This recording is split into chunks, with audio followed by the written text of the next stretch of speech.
Hello everyone, welcome to Voice Voyage. This a disclaimer that the audiobooks featured on this channel are of works that are in the public domain and are no longer under copyright protection. This means the content is free to be used, shared, and distributed. We strive to ensure all materials are properly verified as public domain works. However, if you believe we've mistakenly included copyrighted content, please contact us immediately for removal. This content is provided for educational and entertainment purposes only. We do not claim ownership over any of the texts and aim to make these timeless works more accessible through audio format. Thank you for listening and supporting the preservation of classic literature. The Adventures of Sherlock Holmes. The Five Orange Pips. By Arthur Conan Doyle. When I glance over my notes and records of the Sherlock Holmes cases between the years 82 and 90, I am faced by so many which present strange and interesting features that it is no easy matter to know which to choose and which to leave. Some, however, have already gained publicity through the papers, and others have not offered a field for those peculiar qualities which my friend possessed in so high a degree, and which it is the object of these papers to illustrate. Some, too, have baffled his analytical skill, and would be, as narratives, beginnings without an ending, while others have been but partially cleared up, and have their explanations founded rather upon conjecture and surmise than on that absolute logical proof which was so dear to him. There is, however, one of these last which was so remarkable in its details and so startling in its results that I am tempted to give some account of it in spite of the fact that there are points in connection with it which never have been, and probably never will be, entirely cleared up. The year 87 furnished us with a long series of cases of greater or less interest, of which I retain the records. Among my headings under this 112 months I find an account of the adventure of the Paradol Chamber, of the Amateur Mendicant Society, who held a luxurious club in the lower vault of a furniture warehouse, of the facts connected with the loss of the British bark Sophie Anderson, of the singular adventures of the Grice Pattersons in the island of Uffa, and finally of the Camberwell poisoning case. In the latter, as may be remembered, Sherlock Holmes was able, by winding up the dead man's watch, to prove that it had been wound up 2 hours before, and that therefore the deceased had gone to bed within that time, a deduction which was of the greatest importance in clearing up the case. All these I may sketch out at some future date, but none of them present such singular features as the strange train of circumstances which I have now taken up my pen to describe. It was in the latter days of September, and the equinoctial gales had set in with exceptional violence.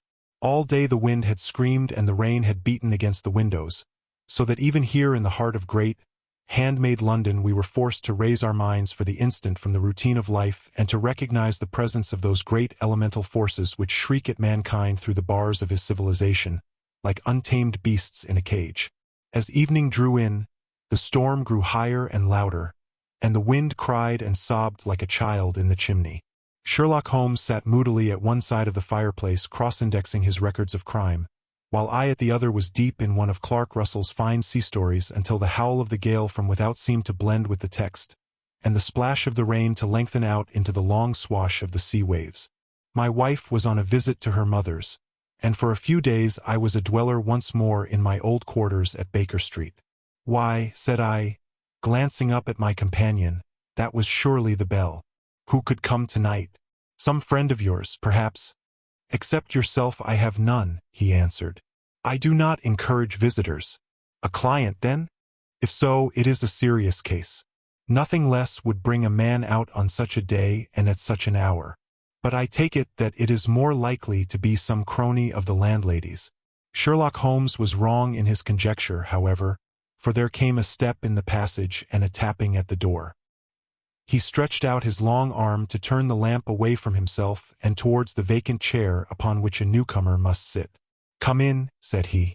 The man who entered was young, some 22 at the outside, well-groomed and trimly clad, with something of refinement and delicacy in his bearing. The streaming umbrella which he held in his hand, and his long shining waterproof told of the fierce weather through which he had come. He looked about him anxiously in the glare of the lamp, and I could see that his face was pale and his eyes heavy, like those of a man who is weighed down with some great anxiety.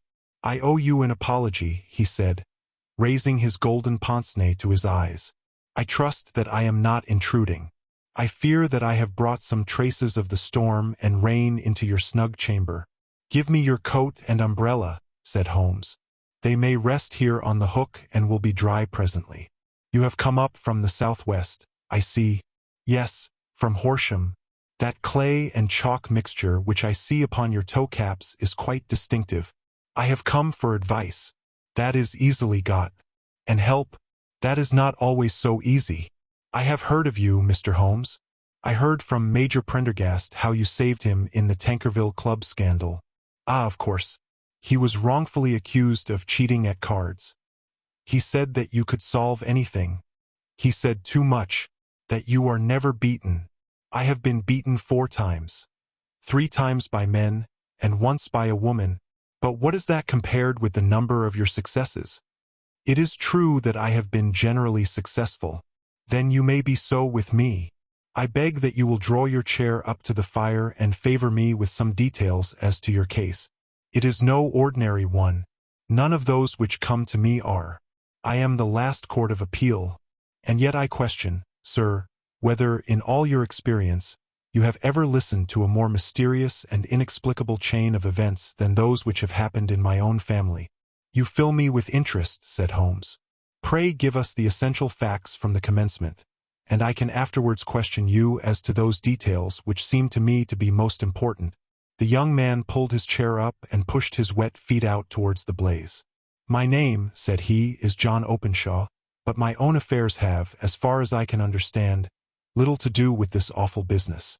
It is a hereditary matter, so in order to give you an idea of the facts, I must go back to the commencement of the affair. You must know that my grandfather had 2 sons, my uncle Elias and my father Joseph. My father had a small factory at Coventry, which he enlarged at the time of the invention of bicycling. He was a patentee of the Openshaw unbreakable tire, and his business met with such success that he was able to sell it and to retire upon a handsome competence. My uncle Elias emigrated to America when he was a young man and became a planter in Florida, where he was reported to have done very well. At the time of the war he fought in Jackson's army, and afterwards under Hood, where he rose to be a colonel. When Lee laid down his arms, my uncle returned to his plantation, where he remained for 3 or 4 years. About 1869 or 1870 he came back to Europe and took a small estate in Sussex near Horsham. He had made a very considerable fortune in the States, and his reason for leaving them was his aversion to the Negroes, and his dislike of the Republican policy in extending the franchise to them. He was a singular man, fierce and quick-tempered, very foul-mouthed when he was angry, and of a most retiring disposition. During all the years that he lived at Horsham, I doubt if ever he set foot in the town. He had a garden and 2 or 3 fields round his house, and there he would take his exercise, though very often for weeks on end he would never leave his room. He drank a great deal of brandy and smoked very heavily, but he would see no society and did not want any friends, not even his own brother. He didn't mind me. In fact, he took a fancy to me, for at the time when he saw me first I was a youngster of 12 or so. This would be in the year 1878, after he had been 8 or 9 years in England. He begged my father to let me live with him, and he was very kind to me in his way.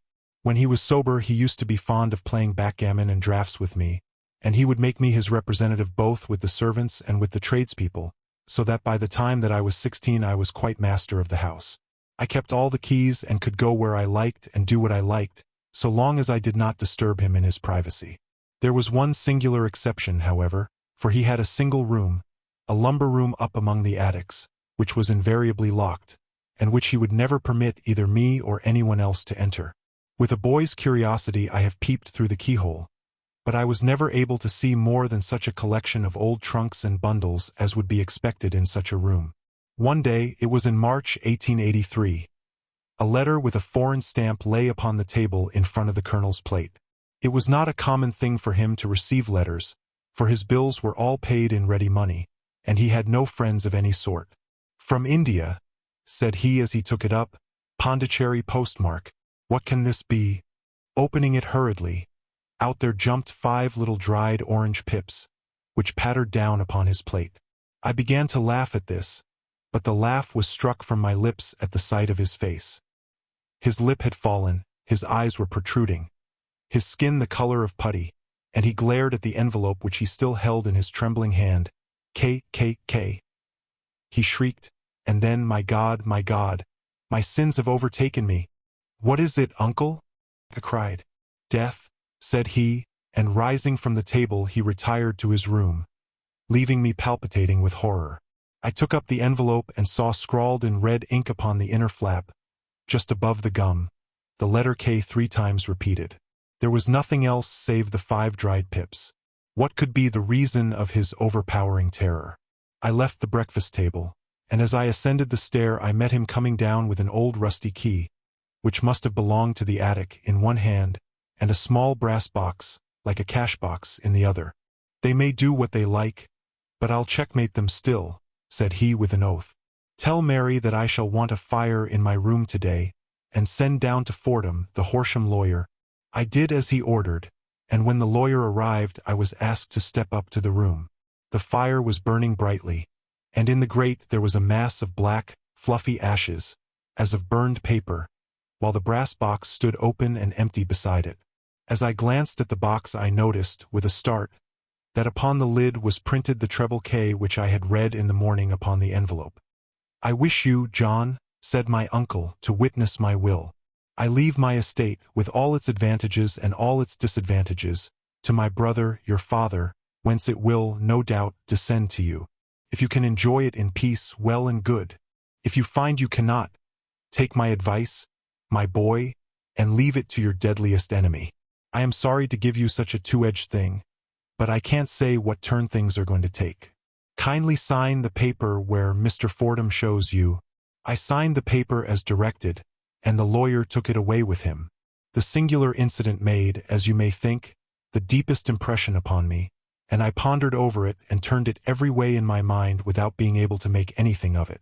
Yet I could not shake off the vague feeling of dread which it left behind, though the sensation grew less keen as the weeks passed and nothing happened to disturb the usual routine of our lives. I could see a change in my uncle, however. He drank more than ever, and he was less inclined for any sort of society. Most of his time he would spend in his room, with the door locked upon the inside, but sometimes he would emerge in a sort of drunken frenzy and would burst out of the house and tear about the garden with a revolver in his hand, screaming out that he was afraid of no man, and that he was not to be cooped up, like a sheep in a pen, by man or devil. When these hot fits were over, however, he would rush tumultuously in at the door and lock and bar it behind him, like a man who can brazen it out no longer against the terror which lies at the roots of his soul. At such times I have seen his face, even on a cold day, glisten with moisture, as though it were new raised from a basin. Well, to come to an end of the matter, Mr. Holmes, and not to abuse your patience, there came a night when he made one of those drunken sallies from which he never came back. We found him, when we went to search for him, face downward in a little green-scummed pool, which lay at the foot of the garden. There was no sign of any violence, and the water was but 2 feet deep, so that the jury, having regard to his known eccentricity, brought in a verdict of suicide. But I, who knew how he winced from the very thought of death, had much ado to persuade myself that he had gone out of his way to meet it. The matter passed, however, and my father entered into possession of the estate, and of some £14,000, which lay to his credit at the bank. One moment, Holmes interposed. Your statement is, I foresee, one of the most remarkable to which I have ever listened. Let me have the date of the reception by your uncle of the letter, and the date of his supposed suicide. The letter arrived on March 10, 1883. His death was 7 weeks later, upon the night of May 2nd. Thank you. Pray proceed.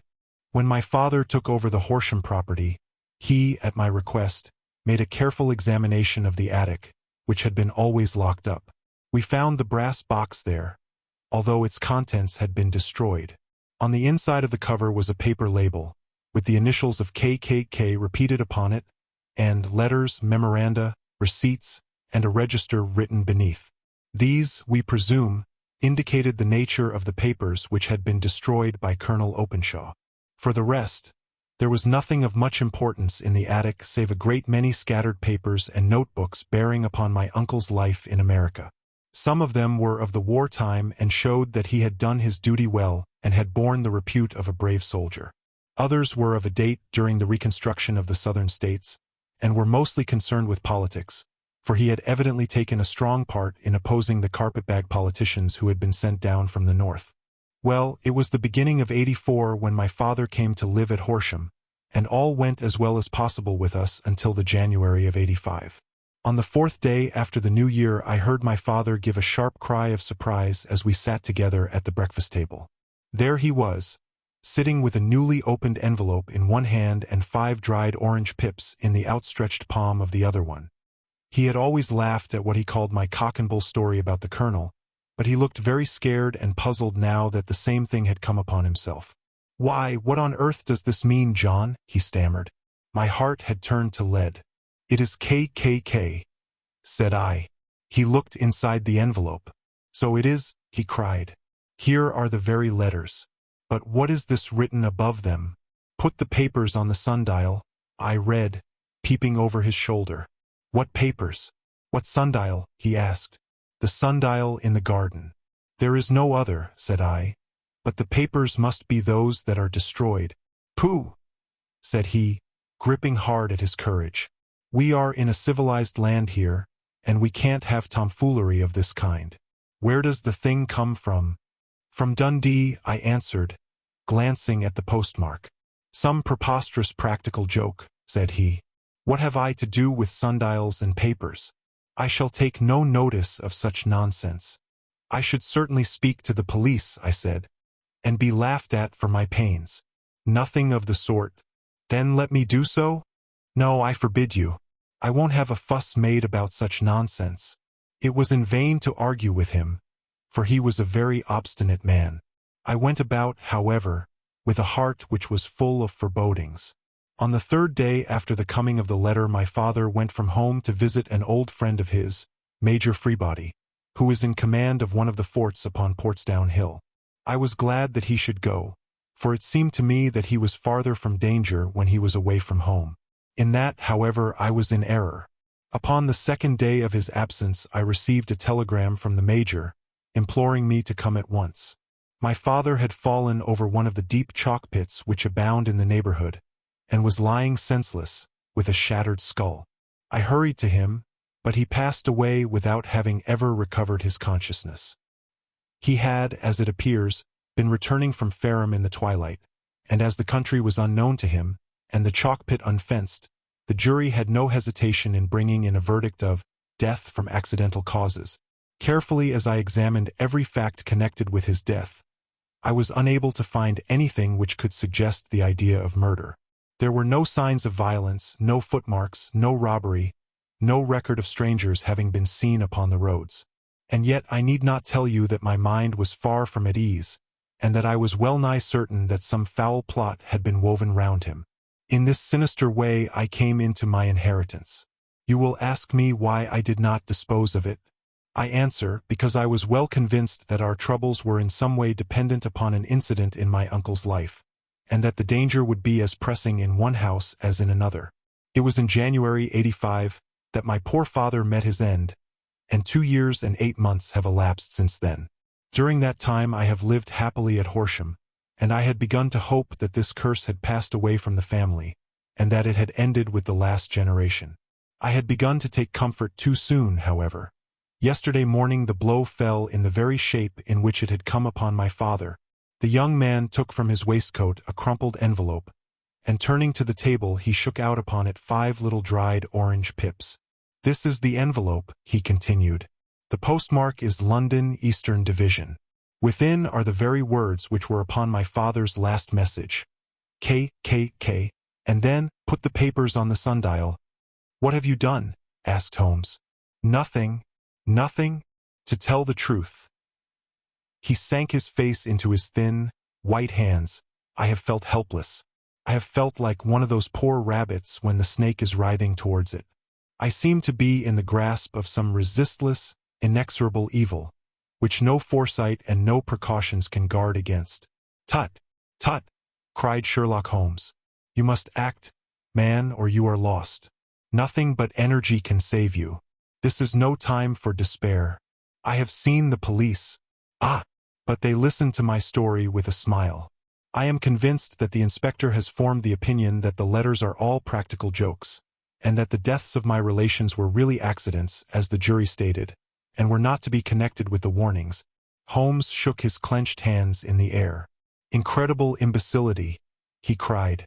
They have, however, allowed me a policeman, who may remain in the house with me.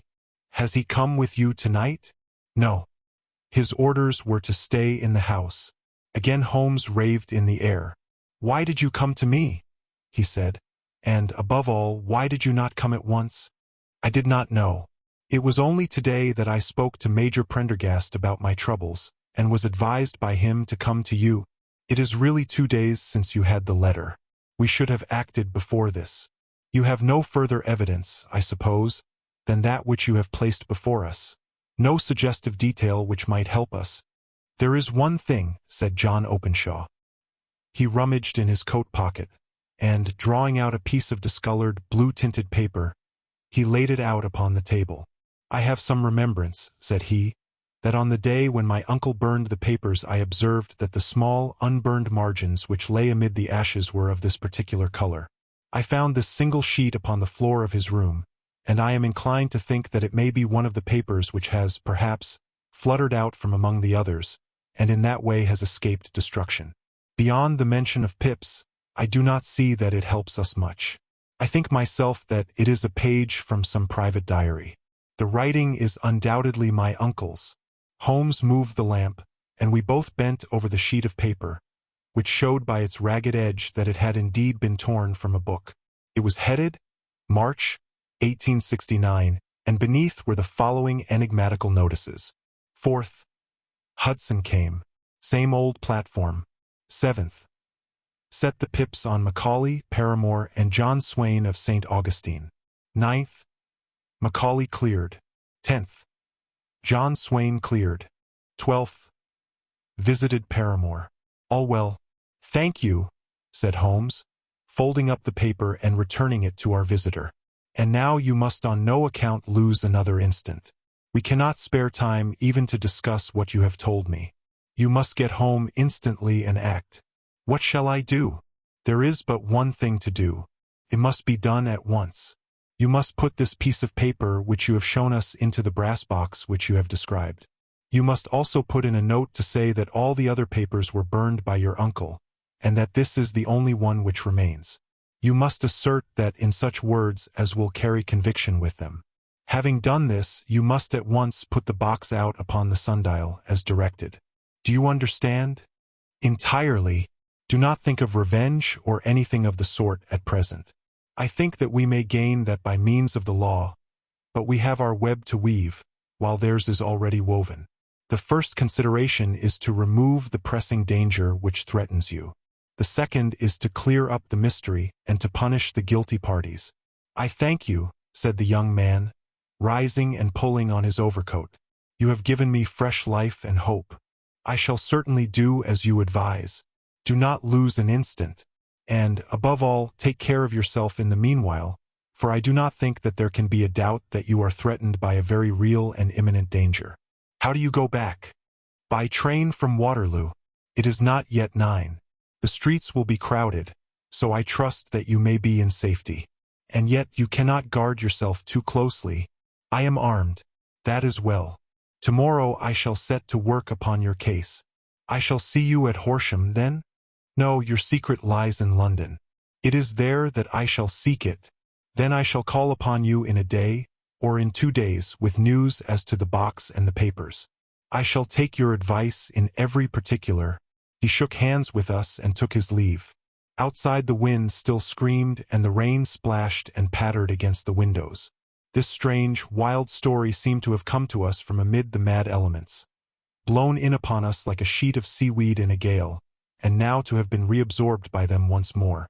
Sherlock Holmes sat for some time in silence, with his head sunk forward and his eyes bent upon the red glow of the fire. Then he lit his pipe, and leaning back in his chair, he watched the blue smoke rings as they chased each other up to the ceiling. I think, Watson, he remarked at last, that of all our cases we have had none more fantastic than this, save, perhaps, the sign of 4. Well, yes, save perhaps that. And yet this John Openshaw seems to me to be walking amid even greater perils than did the Sholtos. But have you, I asked, formed any definite conception as to what these perils are? There can be no question as to their nature, he answered. Then what are they? Who is this Cabe K.K.? And why does he pursue this unhappy family? Sherlock Holmes closed his eyes and placed his elbows upon the arms of his chair, with his fingertips together. The ideal reasoner, he remarked, would, when he had once been shown a single fact in all its bearings, deduce from it not only all the chain of events which led up to it but also all the results which would follow from it. As Cuvier could correctly describe a whole animal by the contemplation of a single bone, so the observer who has thoroughly understood one link in a series of incidents should be able to accurately state all the other ones, both before and after. We have not yet grasped the results which the reason alone can attain to. Problems may be solved in the study which have baffled all those who have sought a solution by the aid of their senses. To carry the art, however, to its highest pitch, it is necessary that the reasoner should be able to utilize all the facts which have come to his knowledge. And this in itself implies, as you will readily see, a possession of all knowledge, which, even in these days of free education and encyclopedias, is a somewhat rare accomplishment. It is not so impossible, however, that a man should possess all knowledge which is likely to be useful to him in his work, and this I have endeavored in my case to do. If I remember rightly, you on one occasion, in the early days of our friendship, defined my limits in a very precise fashion. Yes, I answered, laughing. It was a singular document. Philosophy, astronomy, and politics were marked at 0, I remember. Botany variable, geology profound as regards the mudstains from any region within 50 miles of town. Chemistry eccentric, anatomy unsystematic, sensational literature and crime records unique, violin player, boxer, swordsman, lawyer, and self-poisoner by cocaine and tobacco. Those, I think, were the main points of my analysis. Holmes grinned at the last item. Well, he said, I say now, as I said then, that a man should keep his little brain attic stocked with all the furniture that he is likely to use, and the rest he can put away in the lumber room of his library, where he can get it if he wants it. Now, for such a case as the one which has been submitted to us tonight, we need certainly to muster all our resources.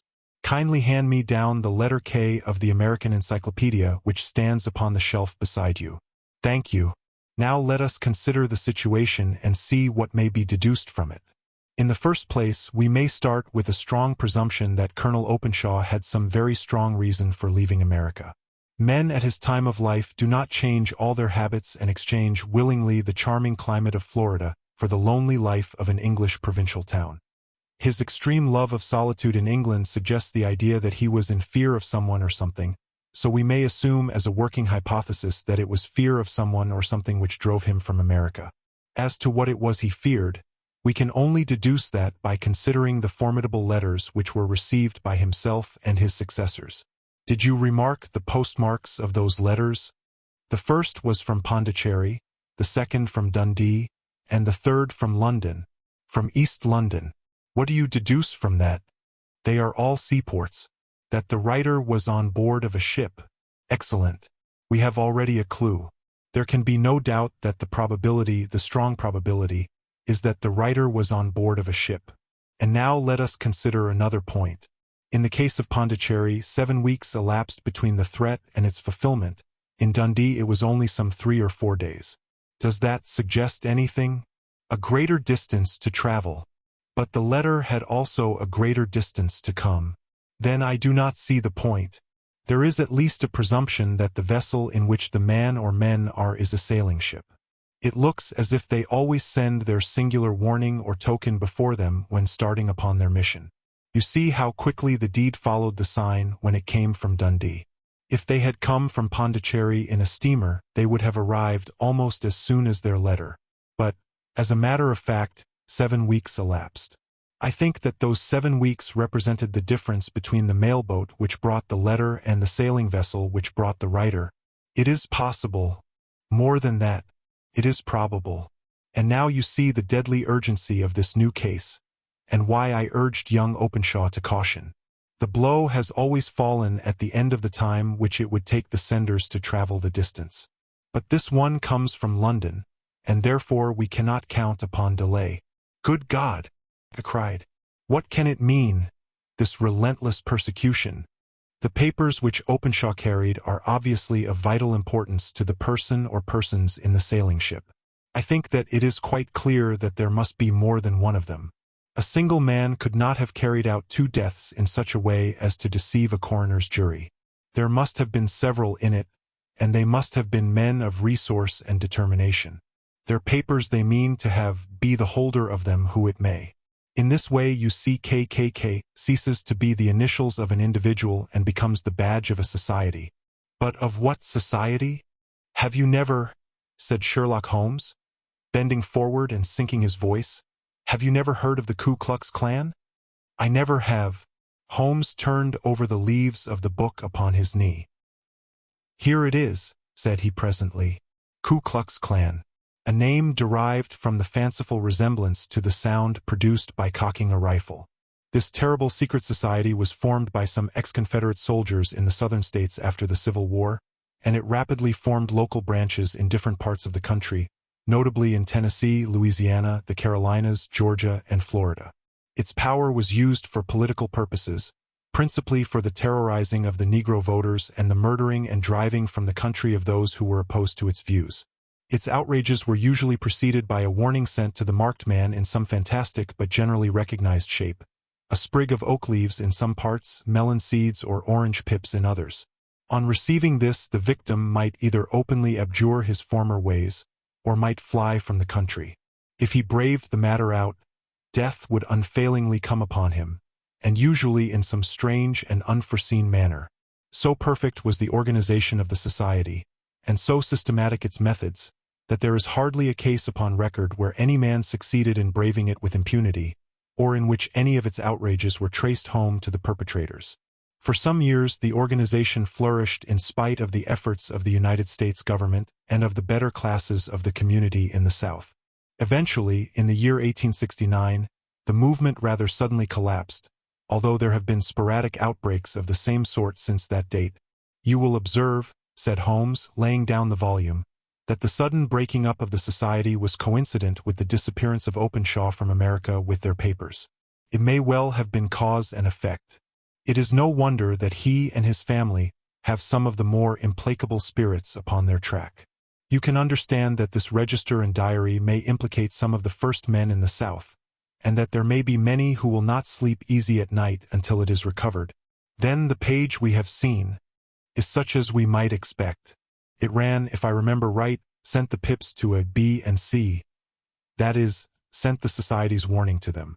Then there are successive entries that A and B cleared or left the country, and finally that C was visited with, I fear, a sinister result for C.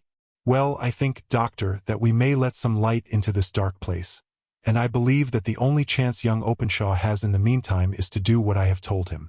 There is nothing more to be said or to be done tonight. So hand me over my violin, and let us try to forget for half an hour the miserable weather and the still more miserable ways of our fellow men. It had cleared in the morning, and the sun was shining with a subdued brightness through the dim veil which hangs over the great city. Sherlock Holmes was already at breakfast when I came down. You will excuse me for not waiting for you, said he. I have, I foresee, a very busy day before me in looking into this case of young Openshaw's. What steps will you take? I asked. It will very much depend upon the results of my first inquiries. I may have to go down to Horsham, after all. You will not go there first? No, I shall commence with the city. Just ring the bell and the maid will bring up your coffee. As I waited, I lifted the unopened newspaper from the table and glanced my eye over it. It rested upon a heading which sent a chill to my heart. Holmes, I cried, you are too late. Ah, said he, laying down his cup, I feared as much. How was it done? He spoke calmly, but I could see that he was deeply moved. My eye caught the name of Openshaw, and the heading, Tragedy near Waterloo Bridge. Here is the account. Between 9 and 10 last night, Police Constable Cook, of the H Division, on duty near Waterloo Bridge, heard a cry for help and a splash in the water. The night, however, was extremely dark and stormy, so that, in spite of the help of several passers-by, it was quite impossible to effect a rescue. The alarm, however, was given, and, by the aid of the water police, the body was eventually recovered. It proved to be that of a young gentleman whose name, as it appears from an envelope which was found in his pocket, was John Openshaw, and whose residence is near Horsham. It is conjectured that he may have been hurrying down to catch the last train from Waterloo Station, and that in his haste and the extreme darkness he missed his path and walked over the edge of one of the small landing places for river steamboats. The body exhibited no traces of violence, and there can be no doubt that the deceased had been the victim of an unfortunate accident, which should have the effect of calling the attention of the authorities to the condition of the riverside landing stages. We sat in silence for some minutes, Holmes more depressed and shaken than I had ever seen him. "That hurts my pride, Watson," he said at last. "It is a petty feeling, no doubt, but it hurts my pride. It becomes a personal matter with me now, and, if God sends me health, I shall set my hand upon this gang. That he should come to me for help, and that I should send him away to his death." He sprang from his chair and paced about the room in uncontrollable agitation, with a flush upon his sallow cheeks and a nervous clasping and unclasping of his long thin hands. "They must be cunning devils," he exclaimed at last. "How could they have decoyed him down there? The embankment is not on the direct line to the station.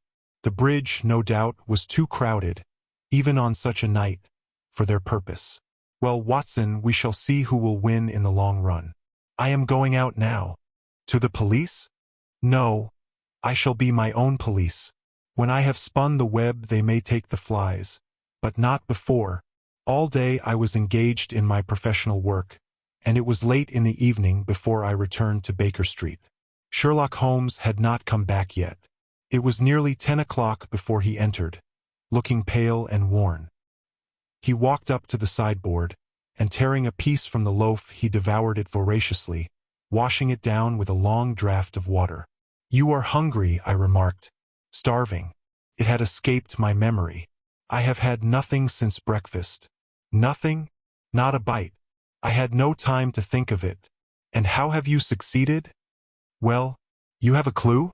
"I have them in the hollow of my hand. Young Openshaw shall not long remain unavenged. Why, Watson, let us put their own devilish trademark upon them. It is well thought of." "What do you mean?" He took an orange from the cupboard, and tearing it to pieces he squeezed out the pips upon the table. Of these he took 5 and thrust them into an envelope. On the inside of the flap he wrote SH4JO. Then he sealed it and addressed it to Captain James Calhoun, Bark Lone Star, Savannah, Georgia. "That will await him when he enters port," said he, chuckling. "It may give him a sleepless night. He will find it as sure a precursor of his fate as Openshaw did before him." "And who is this Captain Calhoun?" "The leader of the gang. I shall have the others, but he first." "How did you trace it?" Then he took a large sheet of paper from his pocket, all covered with dates and names. "I have spent the whole day," said he, "over Lloyd's registers and files of the old papers, following the future career of every vessel which touched at Pondicherry in January and February in '83. There were 36 ships of fair tonnage which were reported there during those months. Of these, one, the Lone Star, instantly attracted my attention, since, although it was reported as having cleared from London, the name is that which is given to one of the states of the Union. Texas, I think. I was not and am not sure which, but I knew that the ship must have an American origin. What then? I searched the Dundee records, and when I found that the bark Lone Star was there in January '85, my suspicion became a certainty. I then inquired as to the vessels which lay at present in the port of London. Yes, the Lone Star had arrived here last week. I went down to the Albert Dock and found that she had been taken down the river by the early tide this morning, homeward bound to Savannah. I wired to Gravesend and learned that she had passed some time ago, and as the wind is easterly I have no doubt that she is now past the Goodwins and not very far from the Isle of Wight. What will you do, then? Oh, I have my hand upon him. He and the 2 mates are, as I learn, the only native-born Americans in the ship. The others are Finns and Germans.